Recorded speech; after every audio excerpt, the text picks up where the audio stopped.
கொரோமோட்டோவின் அன்னை. இடம் கொரோமோட்டோ, வெனிசுவேலா. ஆண்டு 1652, 17ஆம் நூற்றாண்டு. 1652 செப்டம்பர் 8 அன்று உள்ளூர் பழங்குடி தலைவர் கொரோமோட்டோ என்பவருக்கு மரியன்னை இரண்டாவது முறையாக தோன்றினார்.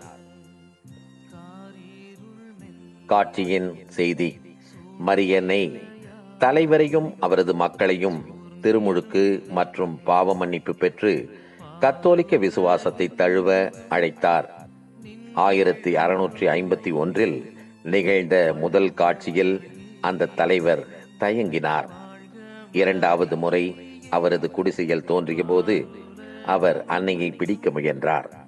அந்நேரமே மரியன்னை மறைந்தபோது அன்னை குழந்தை இயேசுவுடன் கூடிய சிறிய அதிசய படம் அவரது கையில் விழுந்தது. இது கையால் செய்யப்படாத திருப்படமாக கருதப்படுகிறது. இது வெனிசுவேலா மக்களின் விசுவாசத்தை மாற்றியது. கொரோமோட்டோ அன்னையின் விழா நாள் செப்டம்பர் 8 அன்று கொண்டாடப்படுகிறது. இவர் வெனிசுவேலாவின் தேசிய பாதுகாவலியாகவும் பழங்குடி மக்கள், குடும்பங்கள் மற்றும் நாடு முழுவதும் போற்றப்படும் அன்னையாகவும் விளங்குகிறார்.